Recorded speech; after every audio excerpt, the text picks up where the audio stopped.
Welcome to the Champs App podcast. Champs App is your recruiting and development copilot. If you are a player, parent, or coach, make sure to check out more content and tools to help navigate the world of youth hockey at champs.app. Also, if you've listened to the Champs App podcast in the past and it has helped you with your recruiting or hockey development, please tell your teammates and friends about Champs App. It would be even better if you subscribe to the podcast and review or rate us on whichever platform you're listening to or watching us on. Today's episode, I talk with Tony Maci, head coach of the Union Women's Hockey Program. We discuss his coaching experience and winning a national championship with the Clarkson women's team, all the changes happening with the hockey team at Union, and of course go into detail about recruiting. This is a great conversation with Tony, so I hope you enjoy it. Before we get to this amazing episode, most folks don't know all the great ways that Champs App can be your hockey recruiting and development co-pilot. So we thought we'd highlight different areas of Champs App in each episode. Today, we're spotlighting Champs Plus, where you can access an extensive library of recruiting and hockey development knowledge, packed with expert insights, guidance, and resources. With Champs Plus, you can join monthly webinars featuring expert discussions on key recruiting topics, submit questions ahead of time, and get answers live. In the app, our age-specific playbooks provide a roadmap for girls aiming to play women's college hockey. Champs Plus offers over 60 exclusive videos and 30 articles with new content added weekly. Take a free tour today to browse the full list of resources. You can subscribe monthly or save with an annual plan at a deeply discounted rate. We are also now offering group discount rates for teams, clubs, and schools. Visit Champs Plus now to get expert recruiting advice and player development insights at a fraction of the cost of hiring a personal advisor. I'd like to welcome to the podcast Tony Maci, the new head coach of the Union College women's hockey team. Originally from Grosse Ile, Michigan, Tony played 5 years of college hockey at St. Lawrence University. After a year in the pros, he coached youth hockey for several years in Michigan before taking his first college role as an assistant coach at Adrian College. Then after a year at Princeton, he joined the coaching staff at Clarkson in 2016, and as an associate coach, helped the team win 2 national championships. After 8 years at Clarkson, he took the move south to Schenectady, New York to take over the head coaching job at Union College this past summer. Welcome to the podcast, Tony. Well, thanks for having me. It's been great. All right, so let's kick this off like we do all of our guests and just talk about your hockey history. And obviously Michigan, great hockey town or hockey state. Talk about growing up and playing hockey in Michigan. Yeah, so it's a really good area to be a hockey player. So my dad had played a little bit growing up, so got me on the backyard rink right away when I was around 2 years old. Got skating. I remember the first time going out. It's now called the Disc, but it used to be called Adre in Dearborn there. And got on the ice and came over to the door right away, started crying. And he's like, okay, well, if you get off, this is it. And you're like, okay, I'm going to try one more time. Kept going around and fell in love with it ever since then. So I got my start there. And then grew up in an area where in Dearborn, there's a lot of, at the time, good coaches, a lot of kids playing at that time.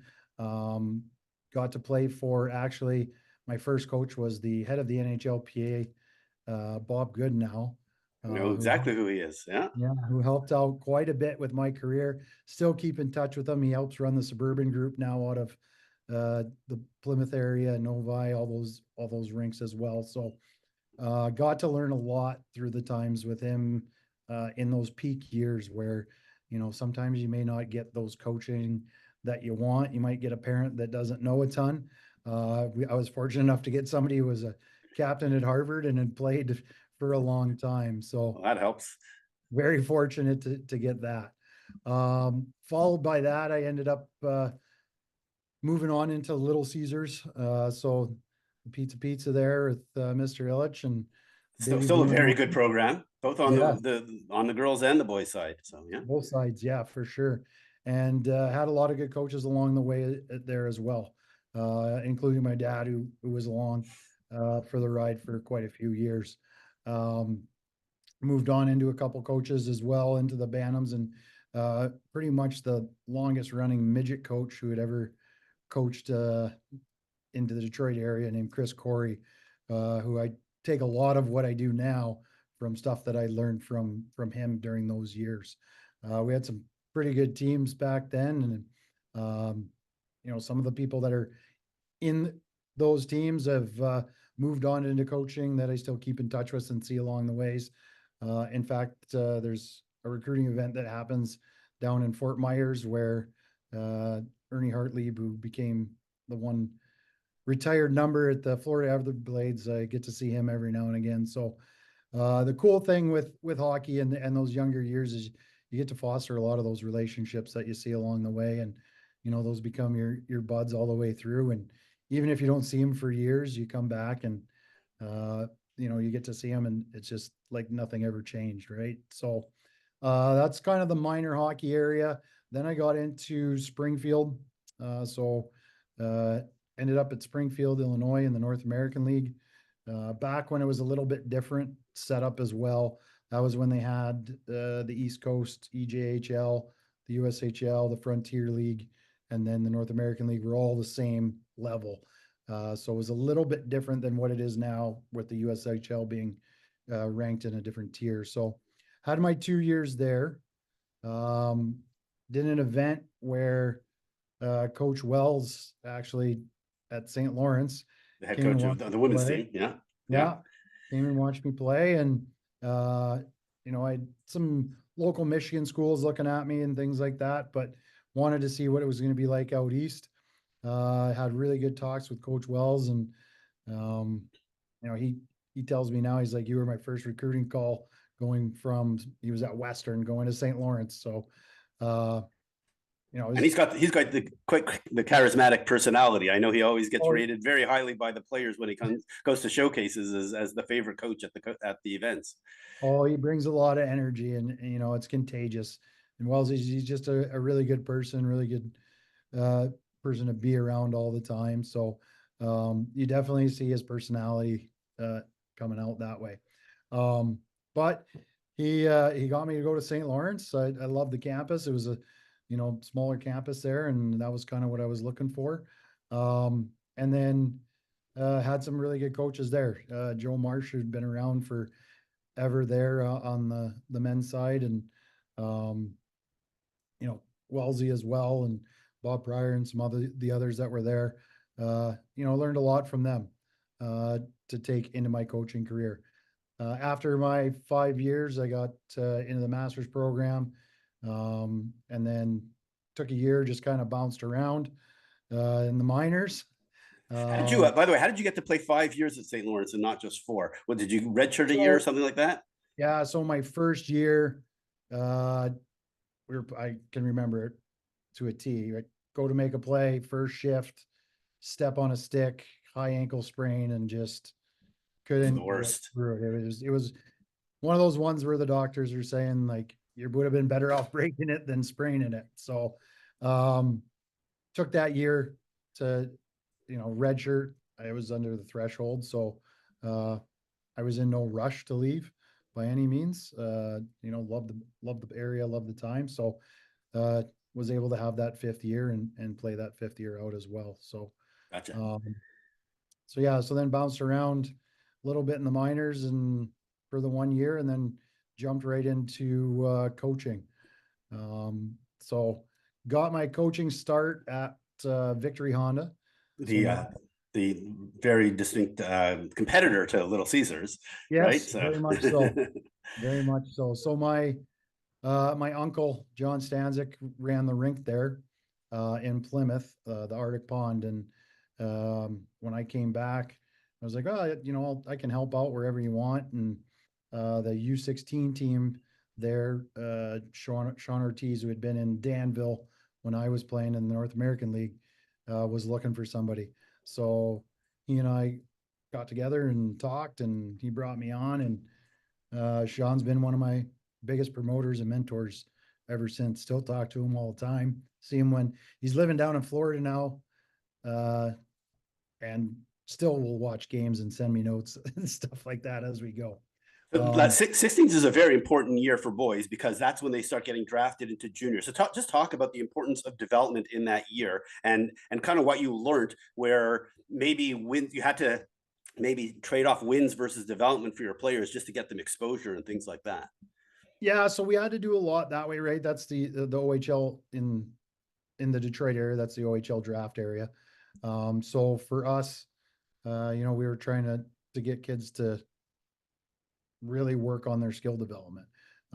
Again, we had a really good staff there. We had Doug Lidster, who had played in the NHL for a long time, won a couple Stanley Cups, and again, one of my mentors that helped out a ton. Like, he really held us accountable as coaches to making sure that we weren't just working on systems, that it was a lot of skill development. It was a lot of learning the ins and outs of all the different pieces of the game. Um, and I think that stuck with me for a really long time, and I still use it today for sure.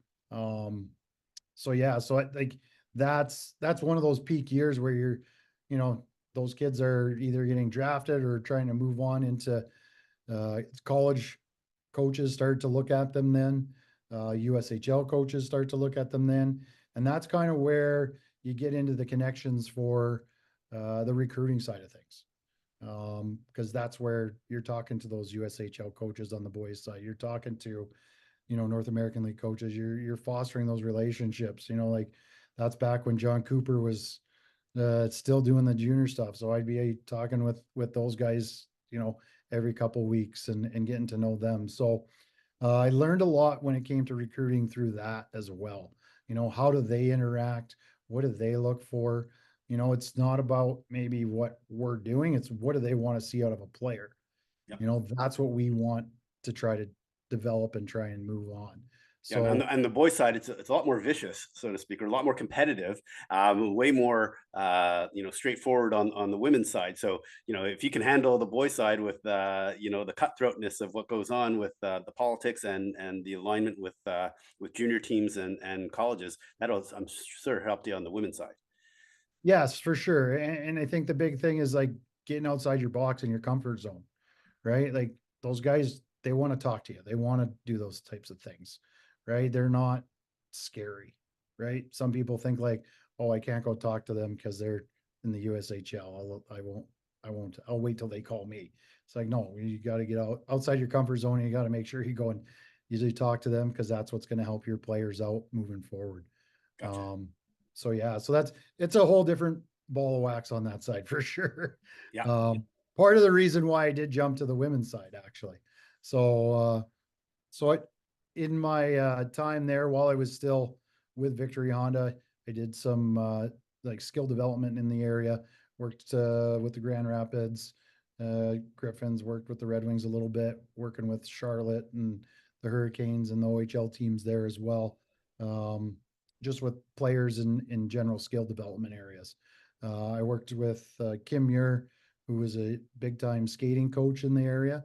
And we kind of developed our own little plan where, she did a lot of the skating stuff, and then I did a lot of the individual skill stuff through that. So did that for about, gosh, probably almost 18 years, till Wow.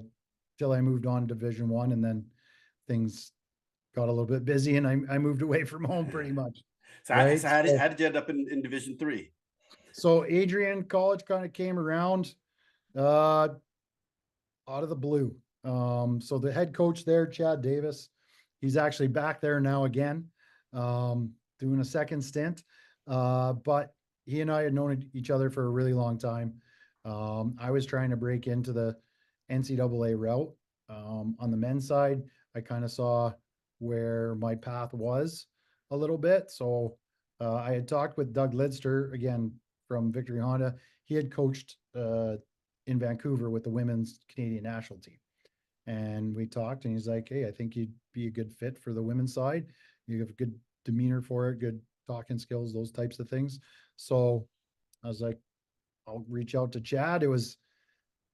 Wasn't great pay for sure, as you hear in most of these podcasts is going through, right? Where, you're making 12, maybe $15,000 a year, and they might give you some housing and a meal card for the dining hall. Yeah. But it got my foot in the door to some other things. So definitely was a good stepping stone. Chad allowed me to do a lot as well. So it wasn't like I was stepping in and having to still prove myself to somebody. He allowed me to step in. It was basically felt like we were both coaching the team together. Created a pretty good thing there. They kept it going for a while, and they still going pretty good right now. So um, that school there is just they did a really good job. President Docking, I'll give him a lot of credit. He turned that school around. It was pretty much failing as it was starting. Like there was about 400 kids when he took over, and he brought it back to life through sports, and hockey Nice. being like the biggest thing. So it was pretty cool to watch. Gotcha. All right. So how did you end up in Division One then? Obviously, So you went the Ivy League route. then on to Princeton. So connection through Adrian even. So Ron Fogarty on the men's side and Stavros Paskaris, who was part of the men's program at Adrian. They both moved over to Princeton the year previous. And through that connection, I was able to, get an interview with Jeff and Kara, and Jeff they're Campersall, Kara Mori, Jeff just so Campersall folks and Kara know Mori. who we're Sorry, talking about. yeah. Um, who are Jeff's at Penn State now, right? So Kara's still at Princeton, but was able to get an interview with them. Cassie Tucker, who I'd known since she was like 7 through the skating stuff in Detroit. She was on the team already. So it was a good for me to have those contacts, have those connections to help me kind of move into that position. So went there, did the interview, thought it went well. They called me the next day and offered, and I couldn't have been happier. It was a really good spot for me to start. Jeff having even at that time, I think almost 20 years in to Yeah. coaching, to have that help with, hey, this is how it goes on the Division I side. This is how Ivies work as opposed to scholarship schools, which is again something completely different.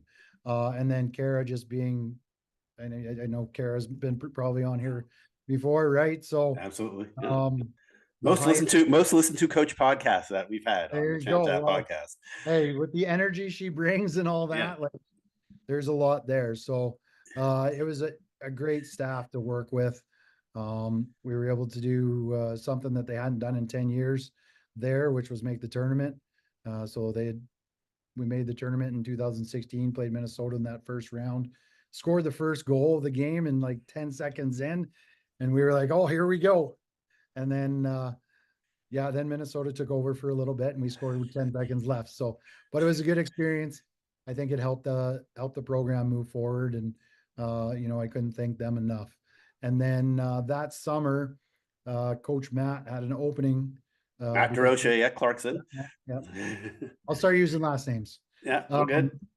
So Coach Matt had that opening come up because Megan Duggan had moved on to the U.S. team to play in the Olympics, and Matt and I actually played together. So he was a senior my freshman year at St. That's Lawrence. right. Yeah, you went to St. Lawrence. That's right. Yeah. So Matt and I had known each other at that point. Geez, almost 15, 16 years then. So, um, just kind of came out of the blue. We were just talking. We weren't even talking about the actual position. And I was like, well, there's an opportunity. Like, what do you think? And he's like, well, come on up and let's see what it looks like. So I drove up, and there were a lot of new things that were happening there. The renovations up there were starting to take place. The team was really good. They were poised to, make the run that we ended up making the next year. And the feel felt right for myself to go back to the North Country and kind of get things started there. So the unfortunate piece was having to go back and tell Jeff, Campersall and Kara Mori, like, guys, I'm gonna have to take a different position here, and because again, they were great to me, and they kind of understood it, and then going to Clarkson, again, it just felt right. Coach Brittany Smith, who's now at Syracuse, was also there, so we kind of built our little family in the North Country, and parlayed that right into back-to-back national championships and, Frozen Four in the third year. And then, just kind of building the culture that we did there that is still there. So what makes Clarkson, the women's program, so special? Like, why has it been so successful now that you've seen multiple programs? What is it that makes them unique? Is it Matt's wife who also kind of, is a little bit of an eye in the sky and does some scouting reports and lets her husband know exactly what it is? Because she also used to be a coach on the team, Yeah, I think earlier on. I do think it stems from Shan. Again, I went to school with Shan for 4 years. So known Shan forever. Again, good people. But I think it stems from the start with her. They instilled the work ethic right away, the culture piece, this is Clarkson hockey and this is how it's done. And then when they were together, obviously, uh, being there as husband and wife, like, that's pretty unique situation, so you're always talking about hockey. And if you know them, like, there's hard work and then there's Matt and Shan hard work, right? So that's I think the biggest difference, is, they bring something to the rink every day that's a little bit more than what I've seen in other places as well. The preparedness, the relationship pieces, the pro mentality of everything, definitely shines through there for sure. And that stems from Matt and Shan. Gotcha. Okay, we could literally spend the entire podcast just talking about the Clarkson, the culture, Oh yeah. what it takes to win. Maybe we'll touch back on this as it Yeah, relates no to problem. Union. But let's get into Union. How did you end up with the role? Obviously, Josh Skiba moved on to the PWHL over the summer. Yep. Just talk about how you got the job at Union. Yeah, so it was something that I wasn't, again, looking for. It just so happened that my wife actually is kind of bound to New York State when it comes to her job. So uh, there's only a few jobs in New York State that I can actually get to, and this one was one that was appealing. There's a lot of big things happening here. We have a $50 million renovation that's happening down the road that we'll be moving into. It's actually right behind you there. It's a nice picture. Um, Well, so we'll but get into the new arena, the Mohawk Harbor Center, in just a oh moment. yeah, But keep going, keep going. yeah, no problem. And that was part of it. Josh Howgie, who was on the men's side at Clarkson, is the men's coach here. So he helped me out through the process as well. What it's like, what the athletic department's like, how much help they give, the support that's here through our athletics, which is great. And then And by the way, they're doing very well this season. I believe they're off to a 6-1 start. Best start since I think they won the national championship. But keep going. Yeah. yeah. So they him and his wife helped out a ton with myself and my wife of, hey, what are the questions around this area? I have some family around here as well, so that also helps. Especially since my family hasn't moved down just yet. We'll be doing that next summer. So it helped with the transition piece. But the biggest thing here is being able to build something. I've been a part of programs that I think were already pretty well established and had things ready to go. And I think that Union's ready to take that next step. And I wanted to be the one that wanted to lead that into that next step. Perfect. All right. So let's just talk about the school for a second. Based in Yep. Schenectady, New York, you have about, at least according to Wikipedia, about 2,300 students. Maybe just talk to folks about the school and the liberal arts education. Yeah, so we actually have liberal arts and STEM here as well. Okay. Yeah. Yeah, so there's those two. It kind of hits on both sides. Again, 2,300 is the number. You got that right for sure. But small community based, definitely on campus itself. It's a gorgeous campus. We have the Knott Memorial, which is the middle of our campus, very historic building. Here, the grounds are beautiful. You can get places really easily from spot to spot. Classes, you're, 3 to 5 minute walk from dorms. You're 5 to 7 minute walk. The cool thing is our current ice rink to where our new ice rink is going to be, and our our players do live. It's actually closer to the where they live now to the new one coming up. So very walkable campus. But you definitely have that sense of community on campus. Everybody rallies around the sports programs, especially with the two hockey programs being the only Division I programs. There's a lot of support there. Like we were doing pretty well with our fans right now, so we're just going to try and keep doing that moving forward and moving into the new building. Gotcha. Yeah. So maybe so Mesa Arena is pretty nice. It's pretty neat. But talk about why this is the final season at Mesa and that you are going to be moving into the Mohawk Harbor Center. Yeah, so the rink itself is a very unique building. It has that dome look to it, right? So just like most of the schools in the ECAC, there's a lot of iconic buildings, I feel like, in the ECAC. So we're one of those. It's been around a long time. They're the underneath workings are ready for change. It's one of those deals. So the building itself is actually going to stay. They're going to turn it into a turf building where they're going to have, some baseball cages and some extra places for lacrosse, those types of events as well. But moving into the new Harbor Center here, it's going to be very much a pro style rink where everything's encased right there for us. When you come to the rink, it's going to feel like you don't need to leave to go anywhere.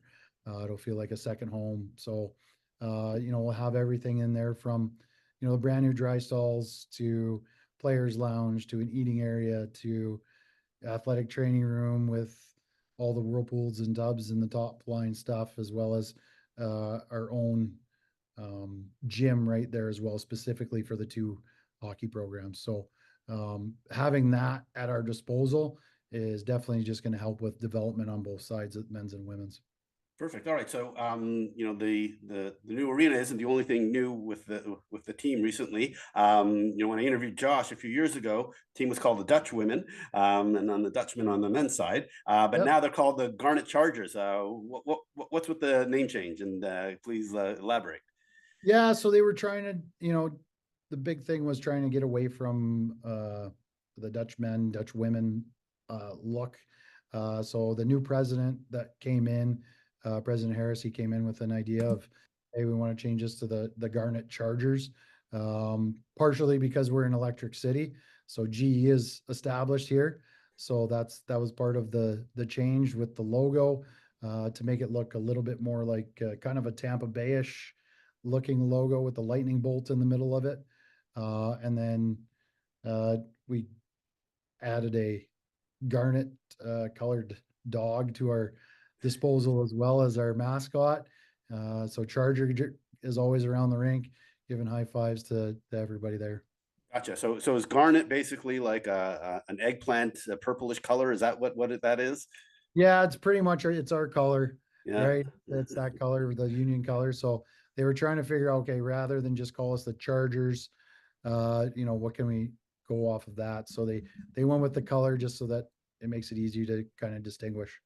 Gotcha. All right. Yeah, it's a lot of letters, but now I understand the full explanation. All right, thanks. And now, so coming in from Clarkson, now the entire coaching staff has changed. Maybe just talk about the rest of the team that you filled out over the last couple of months. Yeah, so it was a quick change around. The timing was pretty late in the season. Josh, man, Josh, you could have given us a little bit more notice, right? Yeah, well, it's good for Josh. I think the pro ranks will definitely be, good for him and allow him to still do his USA hockey stuff as well too. So, and I'm thankful because now I'm in his position. So, definitely something that was a quick turnaround, but uh, the process itself, I did have some people in mind right away. Obviously, you have to go through the HR piece and all that as well, but was able to find three people that kind of fit what our values want to be, what our identity wants to be. Ironically, we're all from Detroit, so a little bit more of the Detroit grit. If you have big Lions fans here, so if you see that type of coaching style, that's kind of what we're looking at here. But Coach Sean Skelly, I've known now for almost 10 years. He was at Adrian most recently as the head coach. Um, very successful there. Reached tournaments, finals, national championships on the D3 side. Very good on the skill side of things. And myself, I was a defenseman, so I also wanted to make sure that I brought in somebody that could really hammer home on the forward side of things. So Sean's done a great job with our group so far, constantly, learning, and, he's been around, he knows the recruiting trails, he's made those connections with the right people, like we had talked about earlier, in the recruiting side of things, to make sure that, we're in the right conversations, we're looking for the right people that are going to fit our program. Uh, Coach Tina Cirillo, she comes from the Metro Jets, actually, on the boys side. So I've known Tina for a really long time as well. I actually coached against her dad when I was at Victory Honda. He was coaching Little Caesars. Um, but Tina played at St. Cloud. She'd been coaching with the Little Caesars program a little bit, as well as doing development stuff in the Detroit area. So again, somebody who is really big on development, big on skill development, works with Kathy Pippi a lot in the PIP events. So again, has those recruiting connections as well. And then Courtney Hall. So she's come on as an assistant and video coach.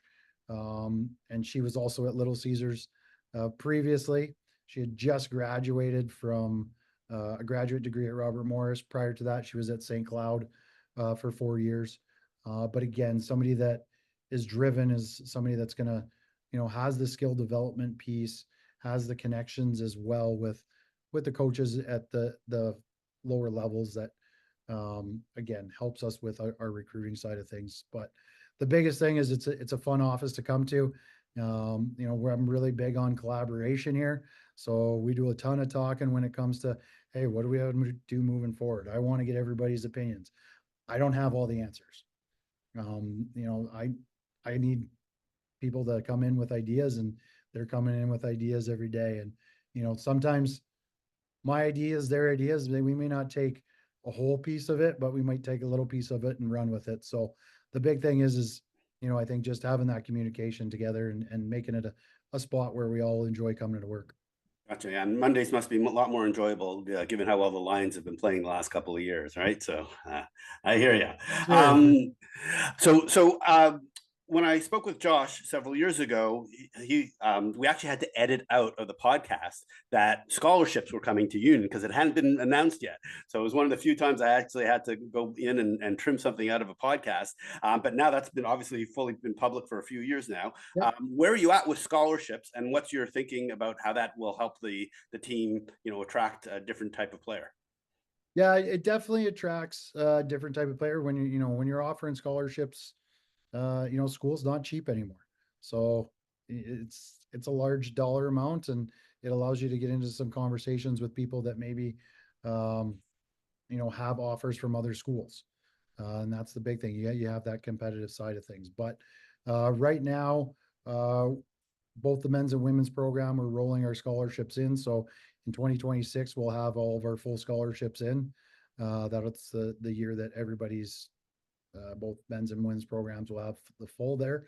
So we're working towards that. We've got commitments since we've been here already. So we're working through those numbers right now, and trying to build something for the future. All right, I'm going to ask you a little bit more about the actual recruiting stuff a little bit later, Yep. but still just on the topic of scholarships, given the new what's going on with the NCAA and the legal stuff, what's your Yep. perspective on 26 full scholarships for every single player versus 18 flexible scholarships, which is what the kind of the way things work today? Yeah, my perspective, I think, is I think it should be something that's across the board, no matter what it is. Um, if everybody does 26, then that's fine. I think that it kind of gives an advantage to schools that have the money to spend. Um, so I think that, for me, if it's 18, it's 18. There's different ways of creating more scholarships with, people that have good academics, and you can stack merit money, those types of things. But I think if there was a standard number that everybody just stuck to, I think that that's probably the best route. But we know the NCAA right now is trying to stay away from, I think, some lawsuits and all that, which is why you're now seeing, you know, the move from CHL, which is the Ontario Hockey League, and those major junior leagues, those kids potentially now being able to play at the NCAA level after they're done, which you couldn't do before. So, yeah, I think that for the fairness of the game, I think it'd be best to keep it at 18, in my opinion. Gotcha. Yeah. So it's actually interesting, and we can have a whole separate conversation just on this one. Is that most of the coaches that I've been speaking to, at least on the women's side, don't think 26 is going to work for them. That they'd rather go with 18. Especially, I mean, you actually have a pretty large roster, relatively speaking. But a lot of the top teams only have 23, 22, 24 players, and they don't want to have their these high end players sitting in the stands. No one wants to be sitting in the stands, for these games. Yeah. No, and part of ours is a little bit based on, the previous years. Obviously, this is the last year of COVID as Yep. well. So you have all those kids. But I think, to me, the right number is that 23, 24 range, depending on injuries. That's the other thing, is our game's becoming way more physical. It's our game's becoming, a time where you're gonna have injuries and you have to, bar on that side. You don't want to have, okay, we're going to take 12 and 6 and 3 goalies, and then, halfway through the season, you're looking at 2.5 lines and 4D, trying to finish out a season. So I think the magic number, I think, is probably in that 23, 24 range. Gotcha. Okay. Perfect. Like I said, we can keep going on this one, but let's get back to Union for a second. Yep. So, up until just a couple of years ago, teams never won more than 11 games in a season, since they became D1 back 20 something years ago. And so the teams lost a lot. And I asked Josh this question: what are you going to do? I mean, ECAC, it's like crazy competitive. You have like really top teams. You might be familiar with, a couple of them. And so what is it that you need to do in order to be, in the top half even of the ECAC with this program? Because given all the challenges that you've had with, scholarship and resources and, who knows what else, what is it that you got to do? You got to have patience. That's the biggest thing. I tell that to my staff all the time. We have to build from the small skills to the big skills. We can't try and put the cart before the horse by any means. We can't try and go play like a Clarkson or a Colgate who's in the Frozen Four. We have to make sure that we're taking care of ourselves on the day to day and getting 1% better every day. If we do that, then we'll have an opportunity to make strides. And I think that's the one thing since I've been here that our group is really starting to buy into, is making sure that we're doing that on the day to day. Now, we can't look past tomorrow. If we look past tomorrow, we're not doing ourselves any good. We just got to keep working on the small things, working on the skating, like even like the smallest of details, skating, passing the right way, supporting pucks the right way, playing within our game plan. We have to be able to play within our Union game plan in order to give ourselves a chance. Again, if we try to get into those top 4 teams, right now playing those teams is going to be tough. They've been established. They've got players that have been there for a long time, who've at the top of the country in points and doing those types of things. So we have to try and win differently. So that's what we've been working on here since I started. Gotcha. So, you've seen what a very successful program looks like, and now you've been at Union for a couple of months. We'll give you, a little bit of benefit of the doubt over the summer. So, what do you think is the most critical to success? Is it the coaching? Is it the resources that's available to the players and the coaching staff, or is it just talent? Like, what's if you were to prioritize, which one do you think is most important to the team's success? Prioritize. That's tough because I think they're all like integral pieces, right? I think coaches is probably last, to be honest. I think you got to have the buy-in from the team. I think the players have to be the ones that push things. They're in it every day. They're around each other every day. We get them for maybe 3 hours in a day at most. So they're the ones that have to be the ones that take control. So we've got to be able to give them the power, give them the tools and help them along the way to really, push the program. So I think that's probably number one is the players, for sure. Talent, again, there's that old saying, right? Talent only wins when it works hard, and if it doesn't work hard, talent most of Do you the know who time does. said that quote? That's from John Harrington, former coach of Mankato. It said, Yep. "Yeah, let's go ahead." So yeah, so for me, it's again just the work ethic piece is making sure that we're working hard every day. So I think that's probably the next thing. Like talent will come when you start looking up different players. Obviously, the scholarships, the school, all that is, the investment that they make. I think is probably number two in the whole thing. Just because without the resources, it's hard to attract those types of players. Gotcha. Which is why we have the new rink and everything coming. It gives them a vision. It gives us something to show them. Here is what's coming. Here is the vision. And again, it's coming fast because we're moving in June. Wow, it'll be opening night. Will be something special, won't it? Oh, it's going to So, be awesome. all right. So, We get the first game too because the men don't start until a week later. oh, that's nice. All right. So it'll be a packed house. So very Oh, motivating for your players. All right. So keeping with the staff side of things, who is Coach Wally? Coach Wally, Coach Wally Beazall, yeah, he's our sports performance guy, and he's great. He works with athletes on campus. He's also a trained psychologist, so he helps out with any one-on-one meetings that players need. But he'll come in and he helps us with our culture piece. He'll come and talk every week to our team. We work very closely with him. He also does a ton with the coaching staff, helping us along the way.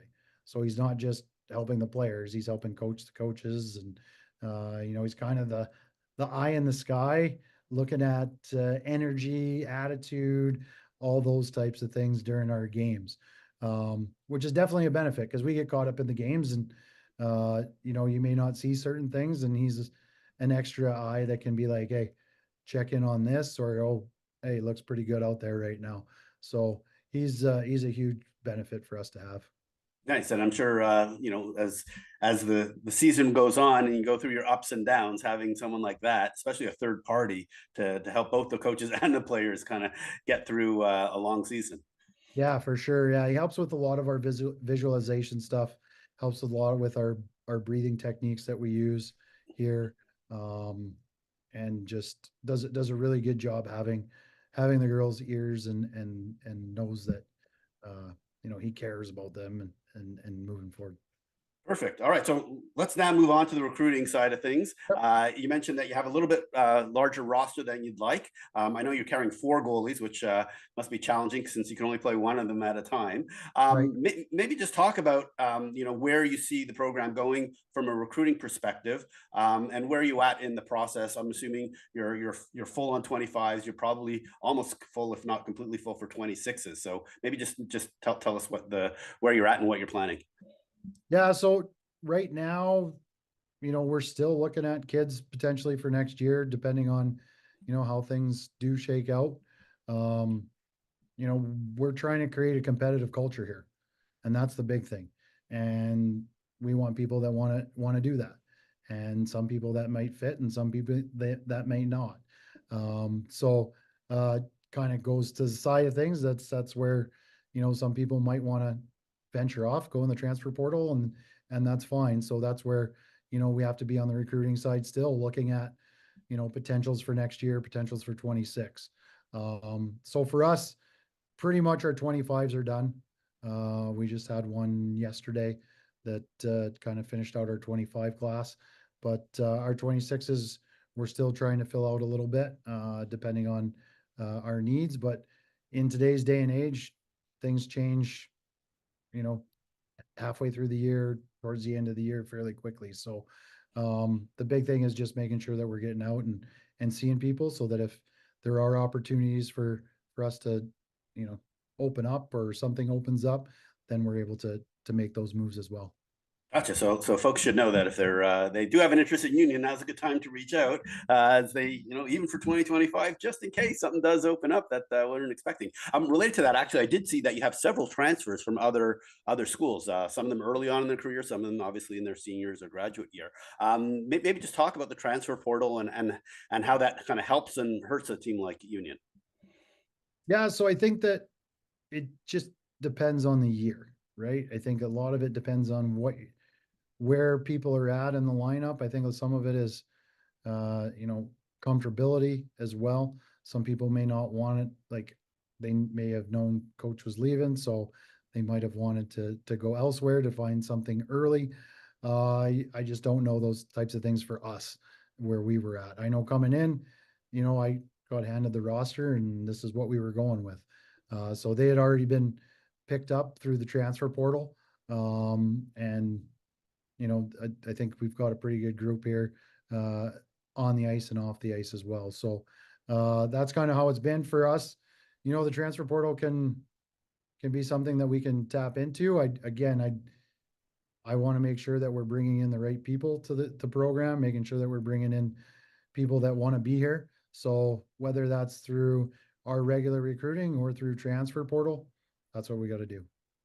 Gotcha. And in terms of when this podcast comes out, it'll be in early November. Yep. Where are you at in terms of at this part of the cycle? Are you really just mostly just scouting for 2027s at this point? Right now, I think we're probably in line with most of the other people, which is tracking 2027s. Yeah. I do think like the 26 group, I do feel like there's some kids that we're still looking at, obviously, as well. So we're still looking in those ranges. The other thing that I think is really big for people to understand is like there's no rush to get here.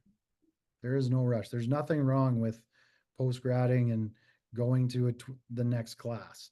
Some people need that extra. We have several players that I've had, even at other programs, that needed those extra years to move on. So I think the big thing when it comes to that is just take your opportunity in whatever class you're in to do the best you can. If you feel like you need another year, take another year. There's no rush to get here. Perfect. So what is it that you're looking for when you're evaluating players? Obviously, I've heard speed is a big deal for you and obviously fundamentals, but Yep. what's your perspective on like what is it that will have a player pop when you're looking at them and on the ice? Yeah, I think skating is definitely number one. Like our game's so fast right now. Like actually the skating group that I worked with in Michigan was called Can't Skate, Can't Play. So I kind of stick to that a little bit. So you got to be able to skate and get up and down the ice. The second thing I think is compete. I call it jam. You got to have jam in your game. You got to be able to, you know, be in corners. You got to be able to come out with pucks. You got to win battles. You got to be tough to play against. I think that's the biggest thing, that competitive nature, because if you can't go in and grab a puck or you can't get in on a play, it's going to be tough for you at the next level when you're playing against people that are, 20, 21, sometimes, you get some of the older ones that are 23, 24 even. Yeah, I think So, Kayla Barnes was like 35 when she finished up at Ohio State. Yeah, keep going. Yeah. right. Yeah. So like those are the types of things that we look for. And the second piece is, or the one, I think the next piece is the commitment level.